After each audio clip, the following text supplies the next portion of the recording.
नमस्कार, अस्सलाम वालेकुम, सत श्री अकाल, जय झूलेलाल। मैं हूं जी प्रेम मटलानी और आप देख रहे हैं हालात हाजरा का प्रोग्राम। हकीकत ये है। इब्तदा में आपसे दरख्वास्त है, चैनल ज़रूर सब्सक्राइब करें। दोस्तों, हिंदुस्तान के जो एक्सपेट्रिएट्स हैं उनकी कई कारनामे आपने सुने होंगे, हमने भी अपने कई प्रोग्राम में बताए हैं कि मोस्टली जो अमेरिका में ख़ास तौर पर जो कंप्यूटर सॉफ्टवेयर वगैरह की जो कंपनियां होती हैं उनके जो भी चीफ एग्जीक्यूटिव ऑफिसर होते हैं वो हिंदुस्तानी निज़ाद होते हैं। They belong to India originally. अब अभी हो सकता है they must may have taken American citizenship, but originally they belong to India. अभी इस सिलसिले में आप सुंदर पिचाई, सत्या नादेला और कई नाम हैं जो है इस वक्त तो हमको याद नहीं आएंगे। अभी कुछ रोज के बिल जो है वो वर्ल्ड बैंक का जो प्रेसिडेंट है वो भी बंगा हो गए, अजय बंगा। और इस तरह कई लोग हैं जिन्होंने अमेरिका में नाम कमाया है और बड़ी बड़ी कंपनियों के चीफ एग्जीक्यूटिव ऑफिसर बन गए। अभी इस सिलसिले में एक और नाम जुड़ गया है जो है जनाब, इनका नाम है वैभव तनेजा। वैभव तनेजा जो है टेस्ला कंपनी के चीफ फाइनेंशियल ऑफिसर बन गए हैं। ये टेस्ला जो है ना दुनिया की सबसे बड़ी बिजली की गाड़ियां बनाने वाली कंपनी है। इसका मालिक एलन मस्क है, जिसके बारे में हमने आपको बताया था कि महीना भर पहले जब हिंदुस्तान का वजीर आज़म अमेरिका गया था तो उसके साथ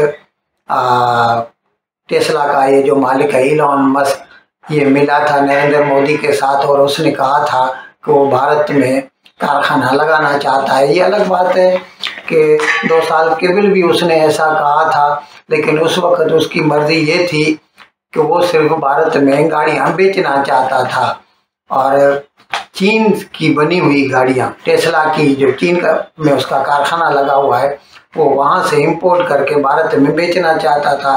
तो नितिन गडकरी ने मना कर दिया कि अगर आप चीन से लाएंगे तो आपके ऊपर 100% जो इंपोर्ट ड्यूटी लगेगी।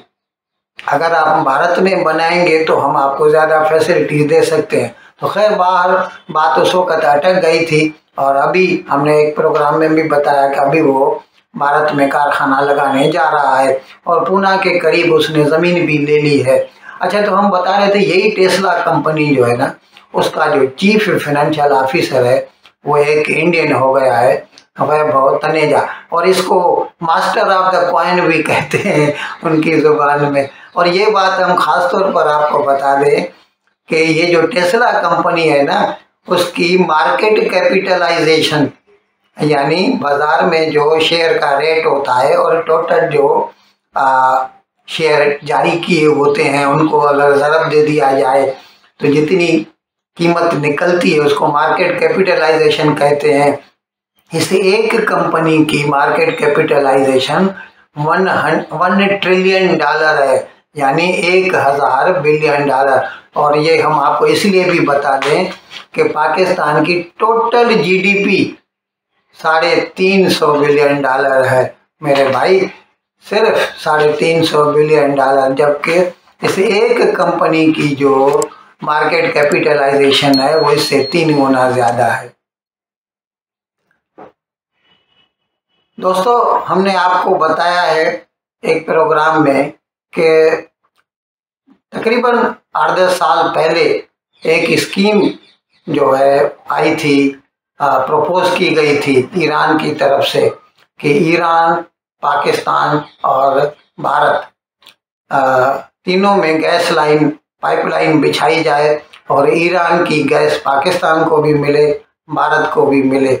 लेकिन फिर भारत ने अपने आप को आज़ाद कर दिया इससे, क्योंकि उसे ये शक था कि पाकिस्तान कभी भी जो है होस्टाइल तो रहता ही है, वो उसकी सप्लाई बंद कर सकता है। तो फिर सब जो भी उसके ऊपर डिपेंडेंट होंगे प्रोजेक्ट वो सभी मुतासर हो जाएंगे। तो फिर ये गैस पाइपलाइन सिर्फ ईरान और पाकिस्तान तक ही महदूद रखी गई और इसके ऊपर $2 बिलियन का खर्चा आना था। अब इसमें जो है ईरान ने अपनी तरफ से वो पाइपलाइन बिछा दी है और पाकिस्तान की सरहद तक उसे पहुंचा दिया है। और कुछ रोज केवल हमने आपको बताया था कि ईरान ने पाकिस्तान को एक नोटिस दे दिया है और उसमें उसने कहा है कि आपने अपनी तरफ से जो है गैस पाइपलाइन नहीं बिछाई, तो इसीलिए ये गैस की सप्लाई नहीं हो सकती। और इसके लिए हम आपको नोटिस दे रहे हैं कि अगर आपने 1 महीने के अंदर अंदर ये पाइपलाइन पूरी नहीं की तो आपके ऊपर हर्जाने का दावा किया जाएगा इंटरनेशनल कोर्ट ऑफ जस्टिस में $18 बिलियन का।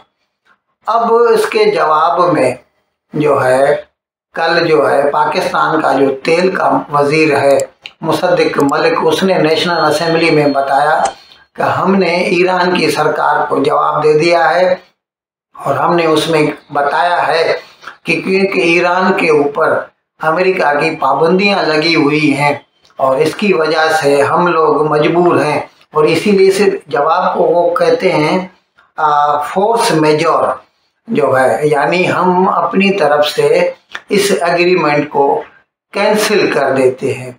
तो जाहिर है उनके कहने का मतलब ये है कि जब तक जो है अमेरिका की पाबंदियां ईरान के ऊपर लगी रहेंगी, पाकिस्तान इस पोजीशन में नहीं होगा कि वो ये गैस की पाइपलाइन बिछाए या ईरान से गैस खरीद कर सके।